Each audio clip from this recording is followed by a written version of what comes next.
날마다 솟는 샘물과 함께하는 오늘의 큐티 시간입니다.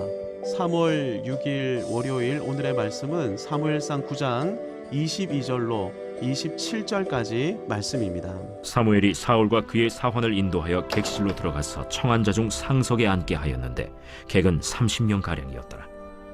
사무엘이 요리인에게 이르되 내가 네게 주며 네게 두라고 말한 그 부분을 가져오라. 요리인이 넓적다리와 그것에 붙은 것을 가져다가 사울 앞에 놓는지라. 사무엘이 이르되 보라, 이는 두었던 것이니 내 앞에 놓고 먹어라. 내가 백성을 청할 때부터 너를 위하여 이것을 두고 이 때를 기다리게 하였느니라. 그날에 사울이 사무엘과 함께 먹으니라. 그들이 산당에서 내려 성읍에 들어가서는 사무엘이 사울과 함께 지붕에서 담화하고 그들이 일찍이 일어날새 동틀 때쯤이라. 사무엘이 지붕에서 사울을 불러 이르되 일어나라, 내가 너를 보내리라. 사울이 일어나고 그 두 사람 사울과 사무엘이 함께 밖으로 나가서 성읍 끝에 이르매 사무엘이 사울에게 이르되 사환에게 우리를 앞서게 하라. 사환이 앞서가므로 또 이르되 너는 이제 잠깐 서 있으라. 내가 하나님의 말씀을 네게 들려주리라 하더라.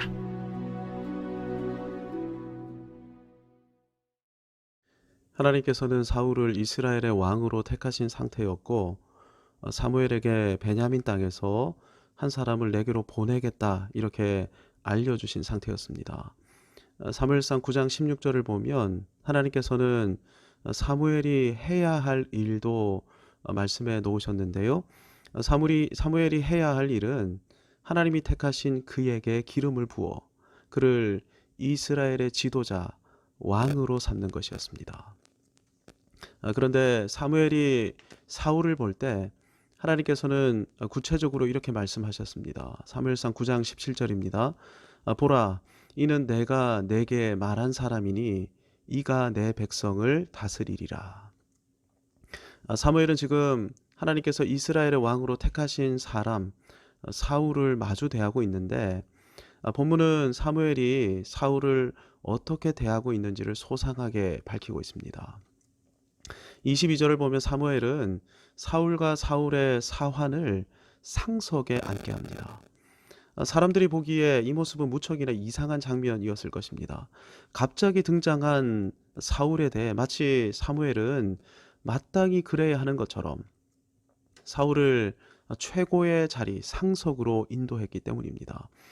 사실 그 자리는 사무엘을 위해 마련된 자리였습니다. 9장 13절을 보면 그가 오기 전에는 백성이 먹지 않았다 이렇게 기록되어 있는데 이유는 백성들이 사무엘의 축사를 기다렸기 때문입니다. 즉 사람들은 산당 제사를 위해 모든 준비를 다 마친 상태에서 사무엘을 기다렸고 사무엘을 위해 상석을 마련해 두었는데 그 상석에 사무엘이 모든 사람들이 처음 보았던 사울을 앉혔던 것입니다. 사울 앞에서 이제 나는 뒤안길로 물러나야 하고 모든 스포트라이트는 사울이 받아야 한다. 사무엘이 이렇게 확신하고 있었던 것이죠. 이유가 무엇입니까? 사울은 하나님이 택하신 왕이었기 때문입니다. 아직 기름 부음도 받지 못했고 공식적으로 왕의 자리에 앉은 것도 아니었지만 하나님이 왕으로 택하셨기에 무엇보다 하나님의 작정은 변함이 없으시기에 사무엘은 사울을 왕으로 대하고 있었던 것입니다. 8장 1절을 보면 사무엘은 늙은 사람, 나이가 많은 어른이었습니다. 9장 2절을 보면 사울은 소년에 불과했죠. 사무엘은 누가 봐도 이스라엘의 영적 지도자였고 전설적인 인물이었습니다. 하지만 사울은 그 존재조차도 알려져 있지 않은 무명의 인물에 불과했죠. 하지만 사무엘은 하나님께서 사울을 이스라엘의 왕으로 또 이스라엘의 구원자로 택하셨다는 사실을 분명하게 알았기에 사울을 왕으로 대우했던 것입니다. 그래서 본문 23, 24절에서 사무엘은 사울을 위한 특별식까지 준비해 놓았던 것입니다. 마땅히 왕에게는 이렇게 대우해야 한다. 사무엘이 친히 보여주고 있었던 것이죠. 하나님이 택하신 왕을 가장 존귀하게 대하는 것, 이것은 하나님의 택하심을 믿는 믿음에 근거한 믿음의 행위입니다. 우리가 자주 부르는 찬양이 너는 택한 족속이요 왕 같은 제사장이며 입니다. 베드로전서 2장 9절의 말씀을 그대로 옮긴 찬양인데요. 우리는 모두가 택함 받은 왕 같은 제사장들입니다. 하나님께서 예수 그리스도 안에서 우리 모두를 왕 같은 제사장, 거룩한 나라로 부르신 것이죠. 그렇다면 우리는 사무엘이 사울에게 했던 것처럼 서로를 존귀한 존재, 왕 같은 존재로 대해야 마땅할 것입니다. 나이가 많건 적건 상관이 없습니다. 왕에게는 왕처럼 존귀하게, 융숭하게 대우해야 하는 법이죠. 특별히 우리는 우리의 자녀를 왕으로 대우할 줄 알아야 합니다. 명령하고 지시하는 것이 아니라 그가 스스로 택할 수 있도록 친절하게 알려주고 가르쳐 줘야 하는 것이죠. 왜 그렇습니까? 왕자로 자라난 사람만이 왕으로 살아갈 수 있기 때문입니다.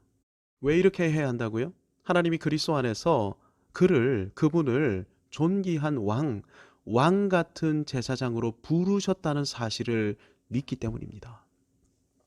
사무엘은 모든 사람이 사울을 특별한 사람으로 지켜보도록 의도적인 행동을 취하고 있습니다. 25절에서 사무엘은 사울을 성읍으로 데려가서 그와 함께 지붕으로 올라가 그 지붕에서 대화를 나눕니다. 지붕은 높은 곳이죠.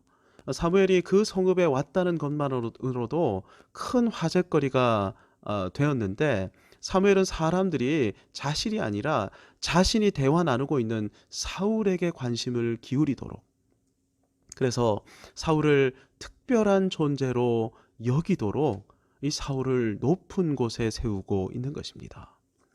하나님을 믿는 믿음의 사람은 자신의 때를 알고 겸손할 줄 아는 사람이죠. 믿음의 사람은 다음 세대를 이끌 지도자를 세울 줄 아는 사람인 것입니다. 지금보다 훨씬 더 중요한 것이 다음 세대 아닙니까? 다음 세대 중요성을 누구보다 잘 알고 있었기에 사무엘은 다음 세대 지도자로 택하신 사울을 높은 곳에 세우고 있는 것이죠. 사무엘이 대화하고 있는 저 젊은이는 누구이지? 아까 산당에서부터 사무엘은 저 젊은이를 상석에 앉혔다고 하는데 지금은 마을에서 가장 높은 곳에 저 젊은이를 세워놓고 대화하고 계시네? 어떤 사람이기에 사무엘이 저렇게 특별하게 대하고 있는 것일까? 10대와 20대와 30대를 존귀하게 대할 줄 알아야 합니다.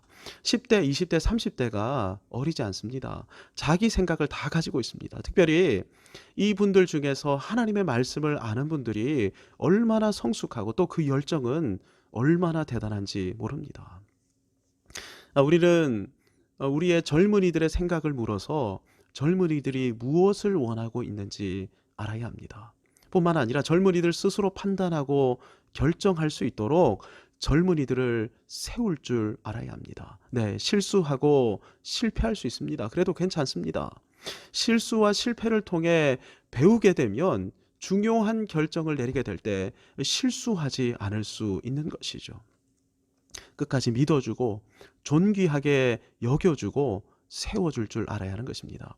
이 일에 실패한 교회를 보면 젊은이들이 견디지 못하고 떠나는 것을 보게 됩니다. 전통적인 교회, 다음 세대를 아이 취급하는 교회, 이런 교회는 젊은이들이 견디지 못하고 떠나고 마는 것입니다. 젊은이들이 떠나는 교회, 내일이 있을 수가 없죠. 27절을 보면 사무엘은 사울에게 하나님의 말씀을 들려줍니다. 교회의 지도자, 영적 지도자에게 가장 중요한 것이 하나님의 뜻, 하나님의 마음 아니겠습니까? 하나님의 뜻과 하나님의 마음이 어디에 담겨 있습니까? 하나님의 말씀에 담겨 있지요. 우리 다음 세대가 믿음의 세대가 되고 교회와 하나님 나라를 세우는 거룩한 세대가 되려면 우리 다음 세대를 말씀으로 교육하는 일에 성공해야 하는 것입니다. 그래서 이들 스스로가 말씀을 먹고 스스로 말씀의 세계에 빠져들어서 하나님의 마음과 뜻으로 열정을 다질 줄 아는 그런 분들이 될 수 있도록 도와야 하는 것이죠. 다음 세대 지경을 넓혀가는 교회, 우리에게 주신 사명입니다. 우리의 다음 세대를 사랑으로 섬기고 존귀하게 여기십시다. 이들의 자율성을 인정하십시다. 우리가 이들에게 줘야 할 것은 두 가지입니다. 하나는 뜨거운 사랑입니다. 뜨겁게 이분들을 사랑하십시다. 이분들이 우리의 미래 아닙니까? 우리가 이분들에게 줘야 할 다른 한 가지가 있는데 그것은 바로 하나님의 말씀입니다. 그래야 말씀을 통해 사명과 소명을 발견하고 깨닫고 열정을 품게 되고 헌신할 수 있게 되는 것입니다. 우리의 다음 세대뿐만 아니라 우리에게 맡기신 지체들도 뜨거운 사랑과 말씀으로 섬기십시다. 사람이 미래입니다. 사람이 소망입니다. 하나님은 어제나 오늘이나 내일도 동일하게 사람을 통해서 일해 오셨고 사람을 통해서 일하고 계시며 사람을 통해서 일하실 것입니다. 우리에게 주신 존귀한 사람들과 함께 하나님 나라를 세워 나갈 줄 아는 우리 모두가 되기를 주님의 이름으로 축복합니다. 아멘. 하늘에 계신 우리 아버지, 아버지의 이름을 거룩하게 하시며 아버지의 나라가 오게 하시며 아버지의 뜻이 하늘에서와 같이 땅에서도 이루어지게 하소서. 오늘 우리에게 일용할 양식을 주시고 우리가 우리에게 잘못한 사람을 용서하여 준 것 같이 우리 죄를 용서하여 주시고 우리를 시험에 빠지지 않게 하시고 악에서 구하소서. 나라와 권능과 영광이 영원히 아버지의 것입니다. 아멘.